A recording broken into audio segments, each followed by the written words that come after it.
Et si on se posait la question, Jean, dites-moi franchement, vous êtes-vous déjà demandé si nos habitudes quotidiennes, celles qu'on croit bonnes pour la santé, comme prendre une douche chaque jour, sont toujours adaptées à notre âge, passé 70 ans? Je sais, la question peut surprendre, mais prenons un moment pour y réfléchir ensemble. Ce petit plaisir qu'on s'accorde, une douche bien chaude le matin ou un bain long le soir pour se détendre, pourrait en réalité abîmer notre peau plus qu'on ne le pense.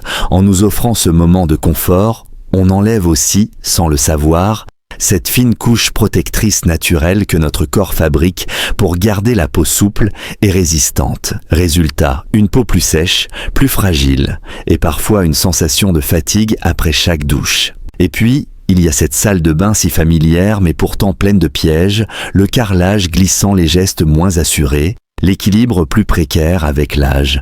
Un accident peut arriver si vite. Jeanne me racontait encore l'autre jour que dans son enfance à Lyon, sa grand-mère ne se lavait jamais tous les jours. Elle s'asseyait chaque matin près de la fenêtre ensoleillée, appliquait un peu d'huile d'olive tiède sur ses bras et répétait doucement « Quand la peau vieillit, il faut la traiter comme une porcelaine précieuse. Trop la laver et elle casse. » À l'époque, ça paraissait un peu étrange, mais aujourd'hui, la science lui donne raison. Des chercheurs de l'université de Bordeaux, ou même à l'hôpital Saint-Antoine à Paris, ont confirmé avec l'âge la peau s'affine, devient moins élastique, et les glandes sébacées, celles qui produisent l'huile naturelle de la peau, ralentissent. Trop de bains, trop chaud, trop de savon, et c'est notre meilleure barrière de protection qu'on efface. Imaginez notre peau à plus de 66 ans, c'est un peu comme une vieille lettre qu'on garde précieusement dans un tiroir. Elle raconte notre histoire. Mais si on la manipule sans soin, en frottant, en rinçant trop, elle peut se froisser, se déchirer. Une simple petite plaie peut alors mettre des semaines à guérir. Et dans certains cas, ça finit à l'hôpital, pour une infection qu'on aurait pu éviter. Alors, faut-il vraiment se laver tous les jours ? Ou peut-être devrions-nous repenser notre routine ? On pourrait par exemple se contenter d'un lavage doux, cibler le visage, les aisselles, l'aine, les pieds, et laisser le reste du corps tranquille un jour sur deux. C'est ce que font déjà beaucoup de seniors ici en France, sans pour autant se sentir moins propres. Et entre nous gens, qui ne rêvent pas un après-midi d'été dans le sud, de se rafraîchir après avoir arrosé le jardin ou lu sur la terrasse. Mais à notre âge, ce moment de fraîcheur doit aussi être un moment de précaution. Pas besoin de savon parfumé ou d'eau brûlante. Une toilette tiède, délicate, suivie d'un séchage en douceur et d'un peu de crème hydratante. Et nous voilà à nouveau bien dans notre peau. S'occuper de sa peau, ce n'est pas une obligation, c'est un art. Comme on prend soin d'une plante rare sur son balcon, on n'arrose pas tous les jours, on ne taille pas à tout va.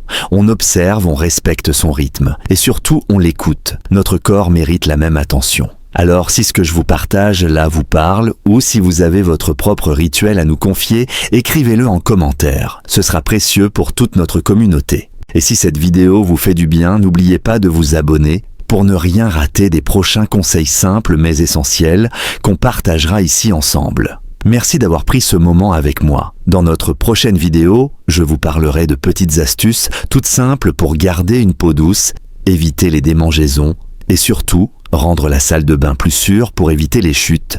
À très vite et surtout, prenez soin de vous à votre rythme. Un bain trop chaud, un geste trop agressif. Et vous savez, Jean, ce qu'on pense être un moment de bien-être peut parfois devenir une agression silencieuse pour notre corps. À force de vouloir être propre, on en oublie que notre peau, surtout après 70 ans, est devenue aussi fine qu'une feuille de papier ancienne. Chaque douche chaude, chaque savon trop parfumé, chaque gant de toilette frotté un peu fort, c'est un peu comme si on grattait cette lettre précieuse jusqu'à la déchirer. J'ai encore en tête la scène avec Monsieur René, mon voisin.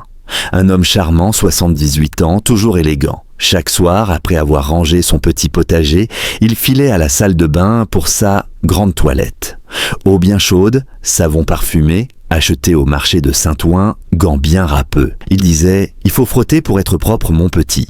Mais l'autre jour, alors qu'on prenait un café ensemble sur le banc en face de la boulangerie, il me montrait son avant-bras, tout rouge, craquelé. « Ça gratte, ça pique, j'en dors plus la nuit », m'a-t-il confié. Et devinez quoi ?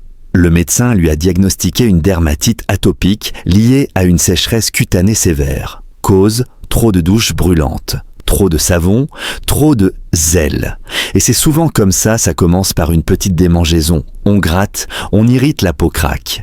Et comme notre circulation est moins efficace avec l'âge, la moindre blessure met un temps fou à cicatriser. Chez certaines personnes âgées, cela dégénère même en infection, nécessitant une hospitalisation. Terrible non? Et tout ça pour une douche de trop. Ce que les dermatologues en France, comme au CHU de Montpellier, rappellent souvent, c'est que l'eau chaude dissout le film hydrolipidique de la peau.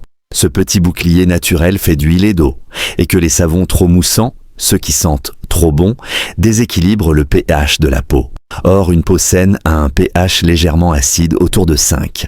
Trop lavé, trop frotté, et on chamboule tout l'écosystème de notre peau. Et après, on sort de la douche, on s'essuie vigoureusement avec la grande serviette éponge, pensant bien faire. Mais c'est comme gratter une peinture fragile. Le moindre frottement sur un pull en laine sur le dossier d'une chaise, et hop, la peau se fissure, saigne, brûle. Alors soyons francs, Jean, est-ce que ça vaut vraiment le coup? À notre âge, il vaut mieux faire les choses autrement.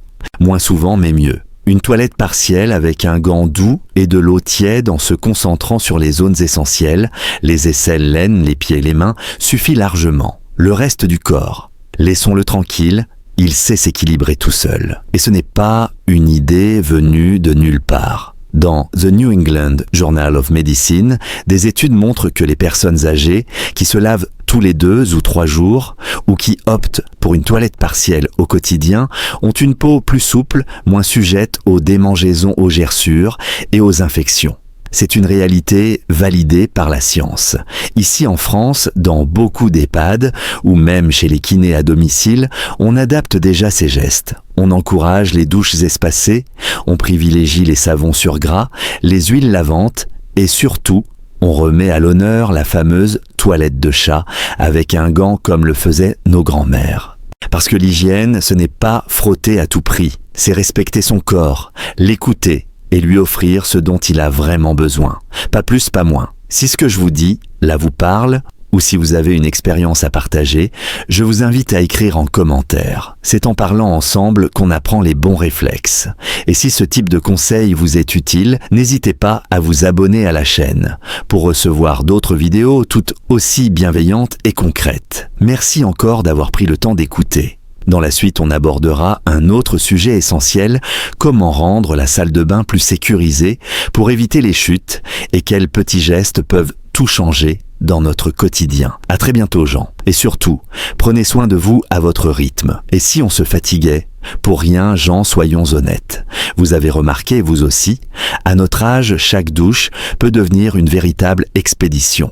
Quand les genoux grincent un peu, que le dos se rappelle à nous, à chaque mouvement se pencher, pour laver les pieds, se redresser pour se sécher, enfiler ses vêtements en équilibre, tout cela peut nous laisser à bout de souffle. Il m'arrive souvent d'entendre des amis dire « Après la douche, je dois m'asseoir un moment, j'ai le cœur qui bat trop vite ». Et pourtant, ce n'est pas qu'on n'aime plus se sentir propre. C'est juste qu'il y a peut-être une autre manière, plus douce, plus adaptée. En espaçant les douches, en remplaçant certaines par une toilette rapide aux gants tièdes, la peau reste plus souple, moins sèche, et surtout, on garde notre énergie. Et il y a pire, Jean.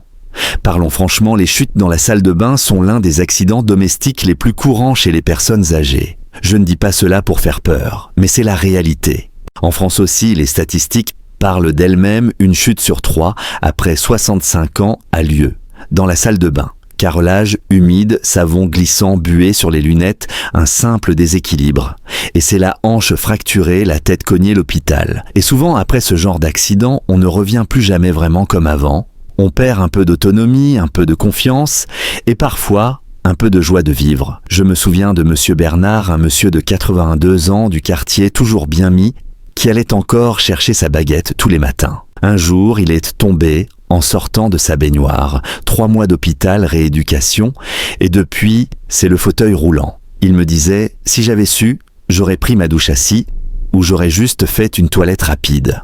C'est pour ça que je me permets ce petit conseil amical. À notre âge, il faut savoir écouter son corps. Il ne réclame pas une propreté de publicité, mais une attention sincère. Nos grands-parents d'ailleurs faisaient comment? Ils ne se douchaient pas tous les jours. Ils se lavaient avec un gant, se changeaient souvent, prenaient de l'air au soleil du matin. et ils vivaient longtemps en bonne santé. Alors pourquoi ne pas revenir à cette sagesse simple?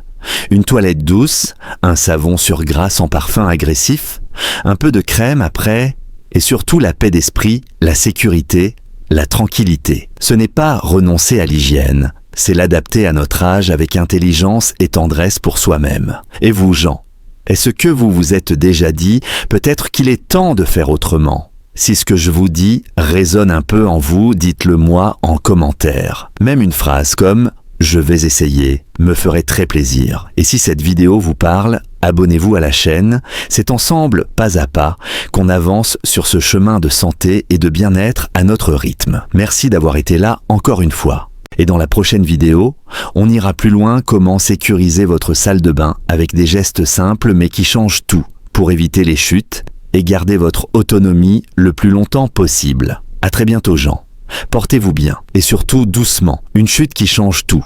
Je ne peux pas m'empêcher de penser à Monsieur Louis, un voisin charmant de 72 ans. Il avait l'habitude de prendre sa douche bien chaude chaque soir. Ça me détend, disait-il. Mais un jour, alors qu'il sortait de sa baignoire, il a glissé. Une chute brutale. Résultat, fracture du col du fémur. 1 mois à l'hôpital, puis retour à la maison. Mais ce n'était plus comme avant. Il devait désormais se déplacer avec l'aide de ses enfants. Chaque geste devenait difficile. Il m'a dit un jour en soupirant, « Si j'avais su, j'aurais pris moins de douches. » Et vous savez quoi? Ça m'a bouleversé. Parce qu'à notre âge, notre corps ne suit plus comme avant. Les muscles perdent de leur force, les articulations deviennent capricieuses, les réflexes sont moins vifs. Et la salle de bain, avec son carrelage lisse, ses rebords glissants, les résidus de savon, ça devient un vrai parcours du combattant. Ajoutez à cela la buée qui trouble les lunettes, la chaleur qui étourdit les jambes fatiguées en fin de journée, et on comprend vite que chaque douche est une prise de risque. Et combien d'entre nous continuent à se doucher tôt le matin ou tard le soir? Pourtant, c'est précisément quand notre corps est le plus vulnérable, encore engourdi ou déjà fatigué, que les accidents arrivent le plus souvent. Une chute dans la salle de bain. Jean, ce n'est pas juste un bleu sur la hanche, c'est parfois la fin de l'autonomie, le début d'une dépendance que personne ne souhaite. Alors, quelle est la solution? Elle est simple, réduire le nombre de douches par semaine. 1 à 2 fois suffisent largement. Et les autres jours, un gant doux de l'eau tiède, et on nettoie délicatement les zones sensibles, les aisselles, l'aine, les pieds, les mains. Et c'est tout. Résultat, une peau moins sèche, un corps moins fatigué et surtout, moins de risque de chute. Parce qu'entre nous, Jean, ce n'est pas un peu de poussière ou de sueur qui va nous faire du mal. Ce qui nous met vraiment en danger, c'est ce sol glissant, cette baignoire haute, ces gestes trop brusques. Une seule glissade, et on peut se retrouver à devoir quitter notre maison, notre jardin, nos habitudes, pour finir dans une chambre médicalisée, à dépendre des autres, pour tout. Bien sûr, si vous tenez à votre douche, il y a des solutions, une barre d'appui solide, un tapis antidérapant, un siège de douche pour se laver assis. Mais la meilleure précaution reste encore de moins en faire. Moins de douches, moins de risques, moins de pression pour vous et pour vos proches. Et puis souvenez-vous, Jean, nos grands-parents, eux, ne prenaient pas de douche tous les jours. Ils se lavaient à l'ancienne, se changeaient régulièrement, prenaient le soleil du matin et gardaient une peau douce et une santé robuste jusqu'à un âge avancé. Peut-être que la vraie sagesse est là dans la simplicité. Si ce message vous parle, si vous avez vous aussi vécu ou évité une mauvaise chute, racontez-le en commentaire. Vos mots pourraient aider quelqu'un d'autre à ouvrir les yeux. Et si cette vidéo vous a plu, pensez à vous abonner. Ensemble, on construit un espace bienveillant pour mieux vivre ces belles années. Merci encore Jean, et à très bientôt pour la suite. On parlera des petites astuces concrètes pour transformer votre salle de bain en un endroit vraiment sûr et agréable, sans grands travaux, juste avec du bon sens. Et vous savez Jean, ce que je vais vous dire maintenant va peut-être vous surprendre. Mais notre peau, oui cette peau qui nous accompagne depuis toujours, possède un système de nettoyage naturel absolument remarquable. Pas besoin de se rincer à grandes eaux tous les jours, ni de frotter comme si on voulait décaper un vieux mur, non. Il suffit de lui faire confiance, car notre peau ce n'est pas une simple enveloppe.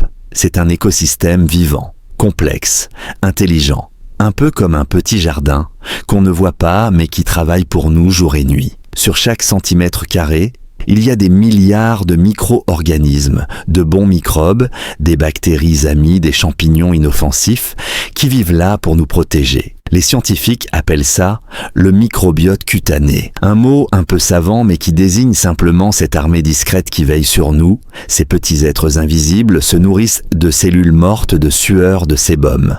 Ils décomposent tout ça en substances inoffensives, parfois même bénéfiques.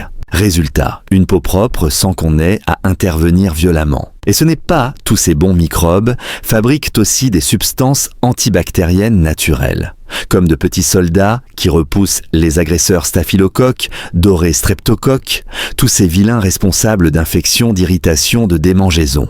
Tant qu'on ne dérange pas cet équilibre fragile, ils font leur travail en silence. Mais si on passe notre temps à décaper la peau, eau chaude, savon agressif, gants râpeux.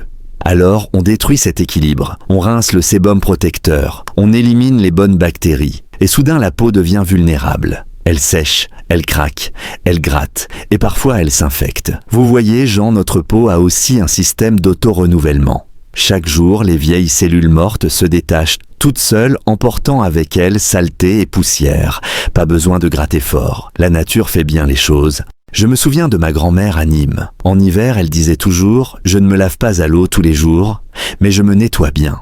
Elle utilisait un gant tiède, une eau douce, un peu d'huile d'amande douce, et elle avait une peau magnifique, douce, comme celle d'un enfant. Alors oui, Jean, on peut être propre sans être brutal avec sa peau.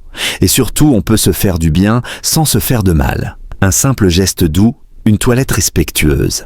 Et le corps nous remercie. Si ce que je vous partage là vous semble logique, écrivez-moi en commentaire. Même une phrase toute simple comme « Je vais essayer », ça me ferait chaud au cœur. Et si cette vidéo vous a éclairé, n'hésitez pas à vous abonner. On continuera ensemble ce chemin vers une santé douce, simple et adaptée à notre âge. Merci Jean pour votre écoute.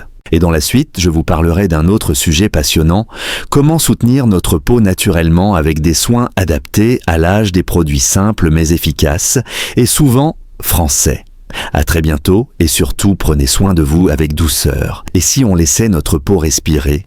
Enfin Jean, vous savez, notre peau possède une petite merveille, souvent méconnue, les glandes sébacées. Ce sont elles qui produisent ce qu'on appelle le sébum, une fine couche de gras naturel qui recouvre notre peau. Et ce film lipidique, aussi discret soit-il, joue un rôle essentiel.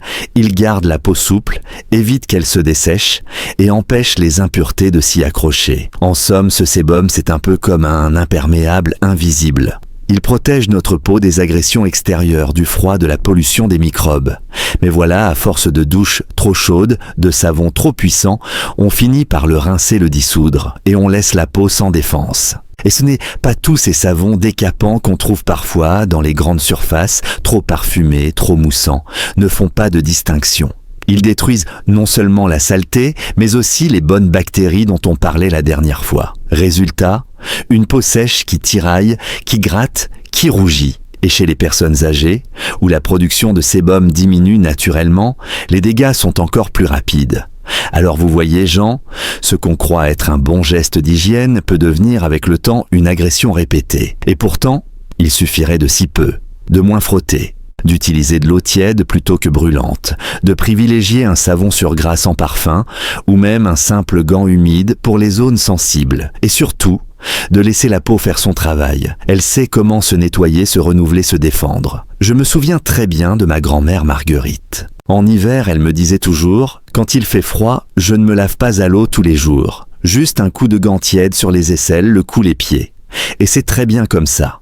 À l'époque, je trouvais ça un peu vieillot. Mais aujourd'hui, je comprends à quel point elle avait raison. Alors Jean, plutôt que de vous précipiter chaque jour sous la douche, comme si c'était une corvée à accomplir, prenez un moment pour ressentir ce dont votre corps a réellement besoin.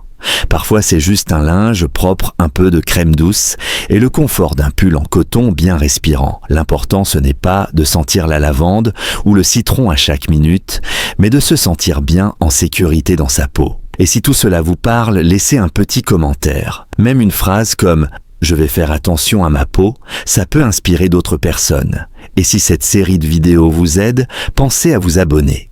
J'ai encore tant de petites choses, simples, concrètes, pleines de bon sens à partager, pour qu'on vive mieux, tout en douceur cette belle tranche de vie qu'est l'âge mûr. Merci d'avoir écouté jusqu'ici Jean. Dans la prochaine vidéo, on parlera des soins naturels abordables que beaucoup de personnes âgées utilisent en France, des huiles végétales, des savons doux et quelques astuces de grand-mère qui fonctionnent encore aujourd'hui. À très bientôt. Prenez soin de vous et de votre peau. Elle le mérite. Jean, vous savez, on pense souvent que plus on se lave, plus on est en bonne santé. Et pourtant, c'est tout le contraire. Les dermatologues, ici en France comme ailleurs, le répètent depuis des années, se laver trop souvent, trop vigoureusement, avec de l'eau trop chaude ou des savons trop agressifs. C'est abîmer notre peau au lieu de la protéger. Pourquoi ? Parce qu'on dérègle l'équilibre naturel de notre épiderme. On élimine le sébum, cette fine couche protectrice. On détruit les bonnes bactéries, ce fameux microbiote cutané. Et le résultat, ce sont des démangeaisons, des plaques rouges, des irritations, parfois même de l'eczéma ou de l'urticaire chez les personnes sensibles. Mais la bonne nouvelle, c'est qu'il ne faut pas grand-chose pour améliorer les choses. 2 à 3 douches par semaine suffisent largement pour une personne âgée. Et entre-temps, un gant doux de l'eau tiède et on nettoie les zones qui transpirent le plus, les aisselles, l'aine, les pieds, les mains. Et voilà, on reste propre sans épuiser sa peau. La sueur, la poussière, les odeurs, on peut très bien les gérer sans passer tout son corps sous l'eau chaque jour. Il suffit de cibler, de faire simple et de rester doux.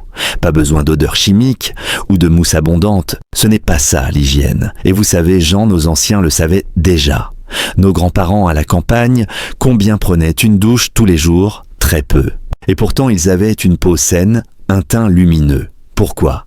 Parce qu'ils prenaient soin de leur corps autrement, en se lavant localement, en changeant souvent de linge, en s'exposant au soleil du matin, en mangeant des produits frais, en se reposant vraiment. Aujourd'hui, on court derrière une idée de la propreté très formatée, presque industrielle. Mais à notre âge, ce qui compte, ce n'est pas d'avoir l'odeur d'un détergent, c'est d'écouter notre corps, de respecter ses besoins réels. Notre corps a ses propres mécanismes d'auto-nettoyage. La peau se régénère, les cellules mortes tombent d'elles-mêmes, le sébum protège les bonnes bactéries, équilibre. Si on arrête de tout frotter, de tout laver sans pause, on lui laisse enfin faire son travail. Et vous verrez, la peau devient plus souple, moins sèche, moins sujette aux infections.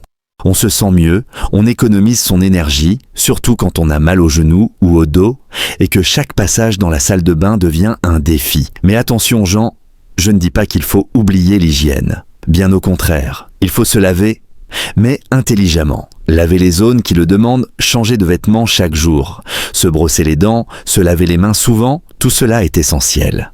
Mais le grand bain quotidien, le savon qui décape de la tête aux pieds, ce n'est plus nécessaire à 70 ans passés. Et même, c'est déconseillé. De nombreux spécialistes en gériatrie et en dermatologie, y compris ceux de l'hôpital Bichat ou de la Pitié-Salpêtrière, le confirment, 1 ou 2 douches par semaine suffisent pour les seniors. Cette recommandation repose sur des études concrètes, sur des observations cliniques. Elle n'est pas là pour nous embêter, elle est là pour nous protéger. Alors Jean, si vous sentez que ce message fait écho à votre expérience, dites-le moi en commentaire. Même quelques mots comme « je vais essayer » peuvent en inspirer d'autres. Et si ces conseils vous plaisent, abonnez-vous, vous recevrez chaque semaine des astuces simples, adaptées à votre rythme, à votre quotidien. Merci d'avoir été là. Dans le prochain épisode, je vous présenterai quelques produits tout doux, tout simples qu'on trouve facilement ici en France pour hydrater, apaiser, protéger notre peau sans l'agresser. Parce qu'après tout, notre peau mérite qu'on la traite comme un trésor. À très bientôt. Jean, je sais, ce que je vous dis là peut sembler étrange, voire un peu à contre-courant, parce qu'on nous a toujours appris que propreté, l'écran santé. Que se laver chaque jour, c'était le minimum. Et pourtant, plus on avance en âge, plus cette idée mérite d'être remise en question. À 70 ans passés, notre peau est plus fine, plus sèche, plus vulnérable. Le sébum se fait rare, la régénération est plus lente. Et chaque douche, surtout chaude longue avec un savon agressif, enlève un peu de cette protection naturelle. C'est comme si on frottait chaque jour une feuille fragile. À la fin, elle finit par craquer. Et ce n'est pas qu'une question de peau, Jean, c'est aussi une question de fatigue. Vous l'avez sûrement ressenti, rester debout 10, 15 minutes sous la douche, se pencher, se redresser, se sécher, s'habiller, Tout ça demande un effort. Beaucoup d'aînés m'ont confié qu'après la douche, ils doivent s'allonger un moment épuisés. Et il y a pire, le risque de chute. Dans la salle de bain, les accidents sont fréquents. Sol glissant, buée sur les lunettes, perte d'équilibre. Et vous le savez, une chute peut tout changer. Une hanche fracturée, une convalescence longue et parfois la perte d'autonomie. C'est pour cela que beaucoup de gériatres, y compris ceux de l'Université de Strasbourg ou du CHU de Toulouse, recommandent aujourd'hui 1 à 2 douches par semaine seulement pour les personnes âgées. Le reste du temps, une toilette ciblée aux gants humides sur les zones qui transpirent, et c'est amplement suffisant. Mais me direz-vous, et les odeurs? Eh bien là encore, Jean, il ne faut pas dramatiser. Se laver localement, changer de vêtements chaque jour, porter du coton, utiliser un peu de déodorant doux ou une brume légère, et tout va bien. Pas besoin de se laver de la tête aux pieds chaque jour pour être propre. Et puis surtout, pourquoi s'épuiser? La douche n'est pas un rituel sacré, c'est un outil. Et à notre âge, il faut l'utiliser avec intelligence. Prendre une douche assis avec un pommeau à main, installer un tapis antidérapant, prévoir une barre d'appui, ce sont des gestes simples mais qui changent tout. Je me souviens d'un monsieur dans le quartier, Monsieur Claude. Il a 74 ans. Il m'a dit un jour, maintenant je prends ma douche 2 fois par semaine. Les autres jours, je me lave au lavabo, je m'habille tranquillement, et j'ai plus d'énergie pour faire mon jardin et jouer aux cartes avec les petits. Et vous savez quoi? Il avait l'air heureux, léger, en paix avec son rythme. Jean, ce n'est pas parce qu'on se lave moins qu'on est sale. C'est parce qu'on a compris ce qui est essentiel. On ne vit pas pour ressembler à une publicité de gel douche, on vit pour être bien, pour être libre de son corps, de ses mouvements, de sa fatigue. Alors si ce message vous touche, écrivez-moi un petit mot. Même, je vais essayer, ça suffit pour me réchauffer le cœur. Et si cette série vous plaît, abonnez-vous. Chaque semaine, je vous enverrai d'autres conseils doux, pratiques, pleins de bon sens, comme une conversation entre amis. Merci d'avoir écouté jusqu'au bout. Dans la prochaine vidéo, on parlera de petits soins naturels et faciles à adopter pour hydrater, apaiser et aimer sa peau à tout âge. En particulier avec des produits qu'on trouve chez nous en pharmacie ou au marché. À très vite, Jean. Prenez soin de vous avec sagesse et douceur.